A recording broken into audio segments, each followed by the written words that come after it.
somewhere along the shore of the Black Sea, in a year historians place around 65 BCE.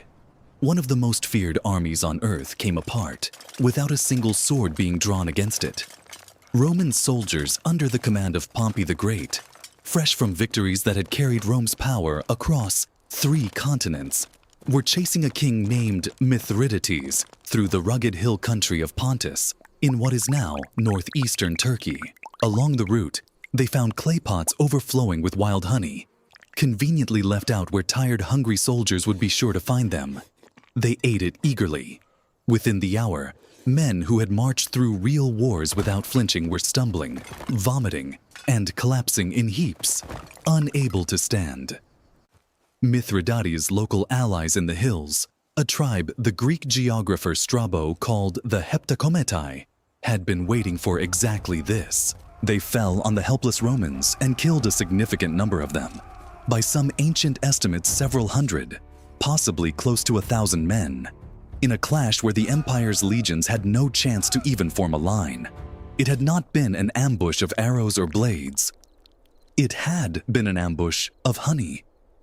This was not even the first time the same trick of nature had humbled an army on that exact stretch of coastline. More than 3 centuries earlier, in 401 BCE, the Greek soldier and writer Xenophon had led an exhausted force of mercenaries, the famous 10,000, along nearly the same Black Sea route as they fought their way home after a failed campaign deep in Persian territory.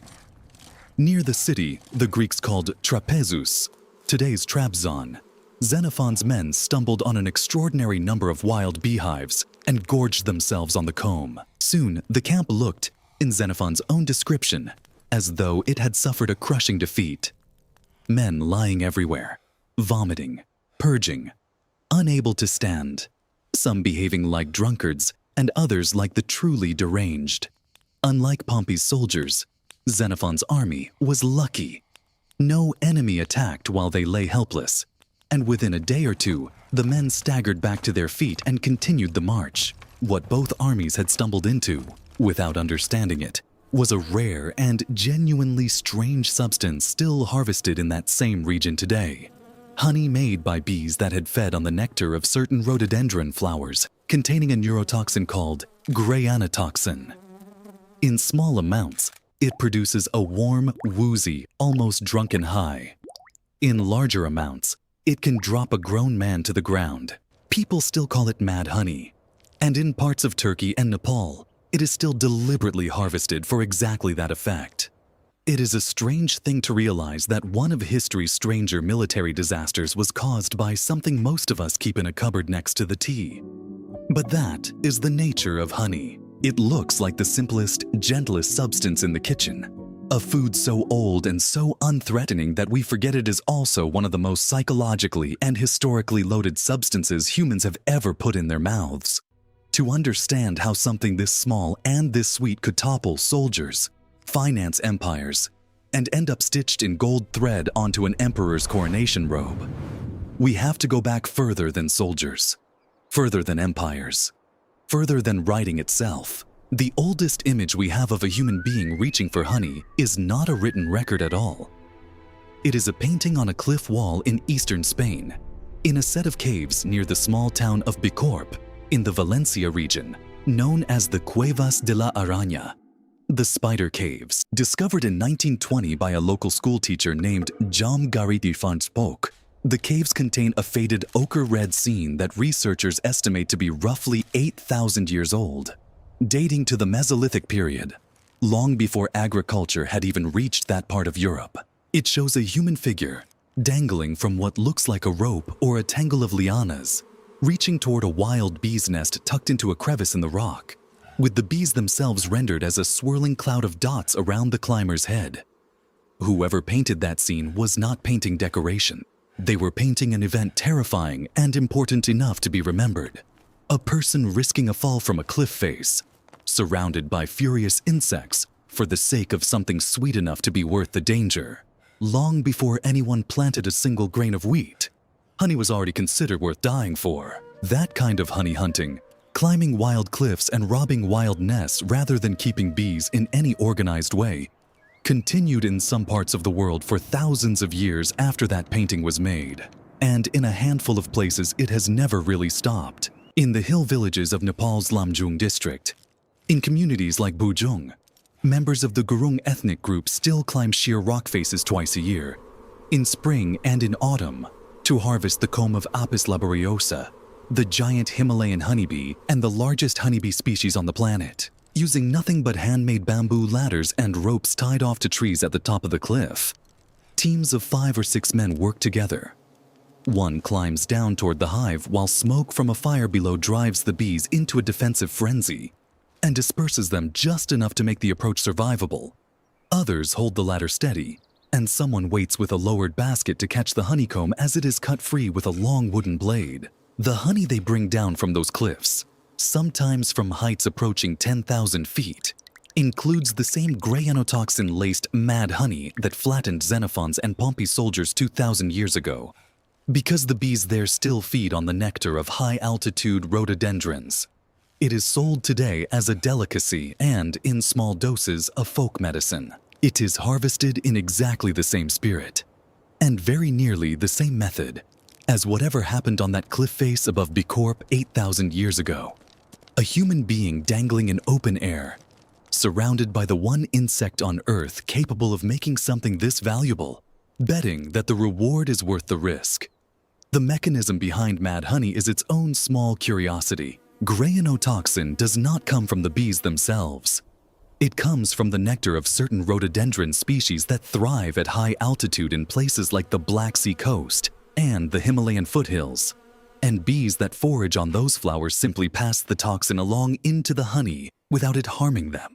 In a human body, the toxin interferes with sodium channels in nerve and heart cells, which is why a small amount produces lightheadedness and warmth, while a larger amount can slow the heart rate and blood pressure enough to drop a person to the ground.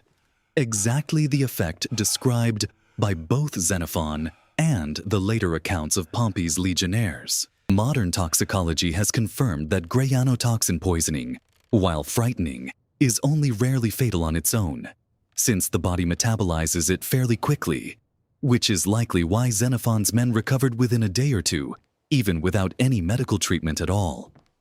Somewhere between that kind of dangerous hunting and the honey we casually squeeze onto toast today, someone figured out that you did not have to keep robbing wild nests if you could simply convince the bees to live near you. The earliest solid evidence we have for organized, managed beekeeping, rather than opportunistic raiding, comes from ancient Egypt. At a site called Abu Ghurab in Lower Egypt, archaeologists in 1900 uncovered the remains of a sun temple built for the pharaoh Niuserre, who ruled during the 5th dynasty of the Old Kingdom. Somewhere around 2400 BCE, carved into the temple wall was a relief, part of a larger series depicting the different seasons of the year, showing men crouched in front of long horizontal hives, blowing smoke to calm the bees inside, scraping out honeycomb, and sealing the finished honey into storage jars. The hives themselves were not the wooden boxes we think of today. They were tubes of dried mud and clay, each about a meter long, stacked on top of each other like a wall of pipes, with the ends sealed except for small openings that let the bees come and go. It is, as far as we know, the oldest depiction of organized apiculture found anywhere on Earth. The Egyptians did not just farm bees, they revered them. From the earliest dynastic period, the king of Lower Egypt carried the title, He of the Sedge and the Bee, and the bee hieroglyph appeared in royal names for thousands of years afterward. Egyptian mythology held that bees had been born from the tears of the sun god Ra as they fell to earth, linking the insect directly to divine creation. Honey itself was treated as something close to sacred. It was used in temple offerings, packed into the tombs of the dead, so they would have something sweet in the afterlife, and applied as medicine for wounds and eye complaints. A use that modern science has at least partly vindicated, since raw honey really does have measurable antibacterial properties. When the British archaeologist Howard Carter opened the tomb of Tutankhamun in 1922, among the treasures was honey, still recognizable as honey after more than 3,000 years sealed in the dark. Egypt's relationship with bees did not end with Niuserre's sun temple. Centuries later, In the Theban tomb of an official named Pabasa, dating to around 650 BCE in the 26th dynasty, archaeologists found another detailed relief of beekeeping, showing the same long, pipe-shaped clay hives and the same process of decanting honey into storage jars, almost 2,000 years after the first known depiction at Abu Ghurab. That kind of continuity is rare in the ancient world. Most technologies and crafts evolve, get replaced, or vanish over a span of 2,000 years. Egyptian beekeeping, by contrast, looks remarkably stable across that entire stretch, and the basic pipe hive method is believed to have survived in parts of the Egyptian countryside for a very long time afterward, meaning a farmer keeping bees along the Nile many centuries later was using a design not far removed from the one carved into a temple wall over 4,000 years earlier. For a long time, that Egyptian honey was assumed to be the oldest preserved honey in the world. Then, in 2003, during construction work on the Baku-Tbilisi-Ceyhan oil pipeline near the village of Sakire in Georgia's Borjomi region, not far from the capital Tbilisi, archaeologists excavating an ancient burial mound found something that pushed the timeline back even further. Inside the tomb of a woman, believed by researchers to have herself been a beekeeper, were ceramic vessels coated on the inside with the unmistakable chemical residue of honey. Laboratory analysis at the Georgian National Museum identified pollen from 3 distinct types: linden honey, meadow honey, and a mixed floral honey whose pollen suggested the hives had stood near homes and roadsides rather than deep wilderness. The honey was dated to approximately 5,500 years old, around 2,000 years older than the honey found with Tutankhamun, and is, as far as current archaeology can confirm, the oldest honey specimen ever recovered.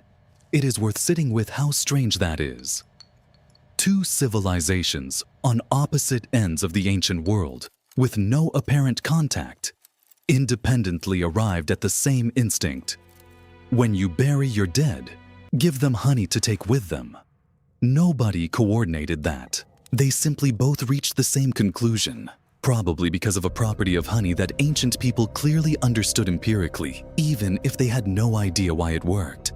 Honey, kept dry and sealed, essentially does not spoil. Its very low water content and natural acidity make it an environment hostile to almost every microorganism that causes food to rot.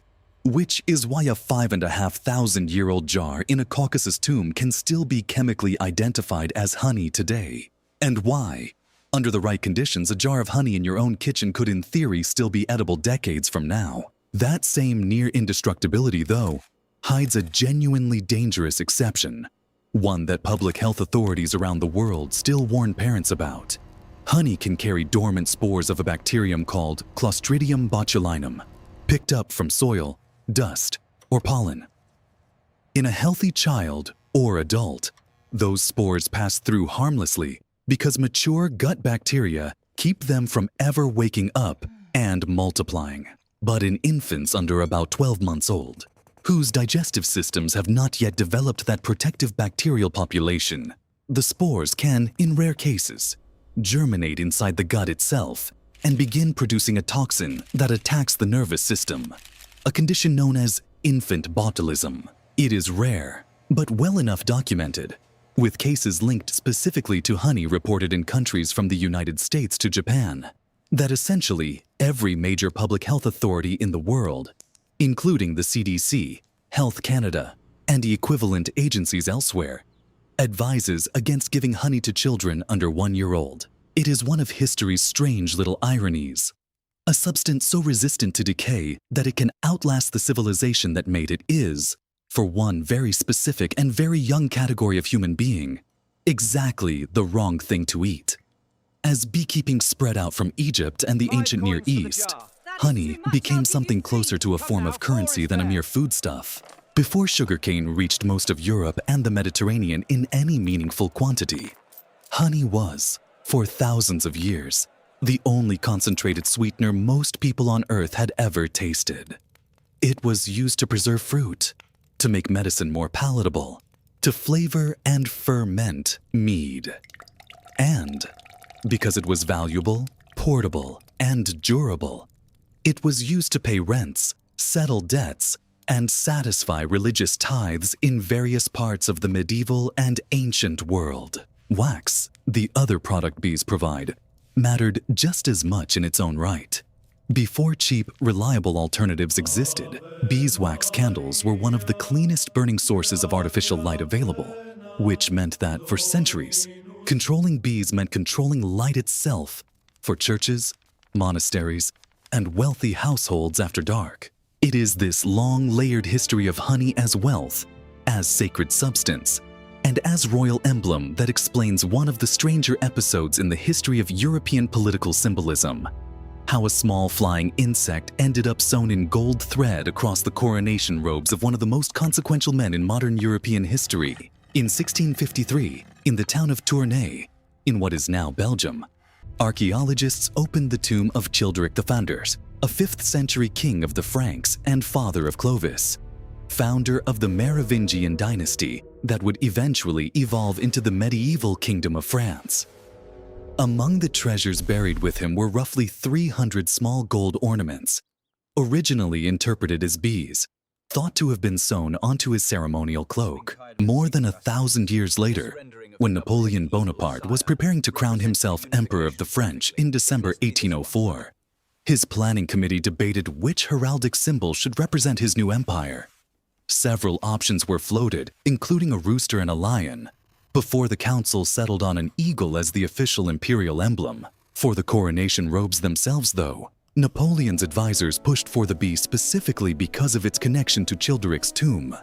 Since adopting a symbol tied to the oldest known dynasty of French kings, let Napoleon claim a kind of ancient legitimacy that bypassed the more recent and politically toxic memory of the Bourbon monarchy he had just overthrown. The artist Jean-Baptiste Isabey redesigned the bee into a larger, more elegant form, and on the day of the coronation at Notre-Dame de Paris, both Napoleon and his wife Josephine wore mantles of purple velvet and ermine covered in gilt wire bees. An embroidery job alone said to have cost around 15,000 francs. Even Josephine's satin coronation slippers had a small gold bee stitched onto each toe. From that day forward, the bee appeared on furniture, carpets, wallpaper, and official seals throughout Napoleon's empire.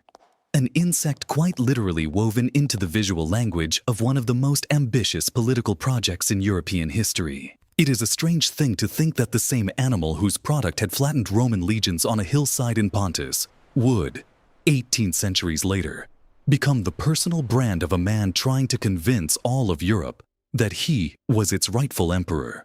For most of human history, getting honey, whether from a managed hive or a wild cliff face, was difficult enough that the substance retained a kind of premium status almost everywhere it was known. That changed gradually as beekeeping techniques improved, and changed dramatically once cane and beet sugar became cheap and globally available from the 18th century onward, displacing honey as the world's default sweetener. Honey never disappeared, but its economic role shifted from necessity to specialty, a flavor people sought out and were willing to pay a premium for, precisely because it carried, even unconsciously, all of that older weight of scarcity, danger, and symbolism. And it is exactly that premium that has made honey, in our own era, a remarkably attractive target for fraud. In March of 2023, the European Commission published the results of an investigation called From the Hives, in which officials from 16 EU member states, alongside Switzerland and Norway, collected 320 samples of honey imported from 20 different countries and sent them to the Commission's Joint Research Center for Advanced Laboratory Testing. The results were striking. 147 of those samples, or about 46%, were flagged as likely adulterated, typically with cheap syrups made from rice, wheat, or sugar beet, blended in to stretch the volume of real honey while still passing as the genuine product. Imports linked to China and Turkey were flagged at especially high rates, and all of the samples traced to the United Kingdom in that particular batch were marked as non-compliant, which investigators believed pointed to honey being processed or blended there before re-export into the EU. The economic logic is straightforward and a little depressing. In 2021, genuine imported honey in Europe was averaging roughly 30 euros per kilogram, while rice syrup capable of mimicking it could be bought for as little as 40 to 60 cents per kilogram, leaving an enormous profit margin for anyone willing to cut the real thing with the fake. It is worth noting, in fairness, that the report's methodology has not gone unchallenged. Some honey industry groups and even researchers within the EU's own scientific network have since argued that the testing approach used in 2023 was applied unevenly, flagged far more non-EU honey than European honey under comparable conditions, and relied on detection markers not yet fully validated across all honey types, making the 46% figure more a measure of samples worth investigating further than a confirmed fraud rate. Whichever side of that argument turns out to be right, the underlying fact is not really in dispute. Honey, the same substance ancient Egyptians sealed into pharaohs' tombs because it was too precious and too symbolically important to leave behind, is valuable enough today that people are still willing to fake it. And as if economic counterfeiting were not enough of a threat, honey is now facing something closer to an existential one. On the supply side, rather than the demand side, bees worldwide have been under severe mounting pressure for years from a parasite called the Varroa destructor mite, alongside pesticide exposure, habitat loss, and a changing climate. In the United States, the scale of the crisis hit a genuinely alarming new level between June 2024 and March 2025. When a national survey by the nonprofit research group Project APIS-M found that commercial beekeepers, the operations that managed the hives trucked around the country to pollinate crops like California's almonds, had lost an average of 62% of their colonies, representing roughly 1.7 million dead hives and an estimated $600 million in losses. Researchers identified a particularly troubling driver. Varroa mites in many regions had developed genetic resistance to amitraz, the chemical treatment beekeepers had relied on for years to keep the parasite in check, leaving fewer reliable tools to fight back. Because honeybees are responsible, by some estimates, for pollinating roughly 1 in 3 bites of food eaten in the United States and contribute many billions of dollars annually to agricultural production, agricultural economists have warned that continued losses on this scale could push up prices on pollination-dependent crops in the years immediately ahead. It is a peculiar kind of vulnerability for something this old. Honey has survived 7,000 years of cliffside hunters, ancient empires, medieval economies, and modern industrial agriculture, mostly because the insect that makes it has always simply kept doing its job in the background, more or less taken for granted. Now, for the first time in a very long time, that background hum is audibly faltering. When you put all of these threads side by side, honey starts to look like a very different kind of substance than the one sitting in your kitchen cupboard. It is the food ancient Egyptians and ancient Georgians, with no contact with one another, both independently decided was sacred enough to send into the afterlife. It is the trap that twice disabled feared armies on the same stretch of the Black Sea coast, 2.5 centuries apart, without a single blow being struck. It is the substance dangerous enough to risk a fall from a cliff face for in Mesolithic Spain, and dangerous enough in an entirely different way that public health agencies still warn new parents about it today. It is the emblem an emperor chose specifically because it let him claim descent from kings more than 1,000 years dead, while quietly burying the memory of the dynasty he had just replaced. And it is, right now, simultaneously one of the most commonly counterfeited foods on the planet, and one of the most ecologically fragile, propped up by an insect population that is currently dying faster than beekeepers can replace it. Honey was never really just about sweetness. It has always been about what people were willing to risk, fake, worship, or weaponize to get their hands on something this small. The jar in your kitchen is older than most of the buildings on your street, older in concept than most of the languages spoken near you, and connected, in a strange unbroken thread, to a Spanish cliff face, an Egyptian sun temple, a Georgian tomb, a Black Sea battlefield, and an emperor's coronation robe. So here is the question worth sitting with. What other ordinary thing sitting in your kitchen right now do you think is hiding a history just as strange as this one? And would you actually want to know it?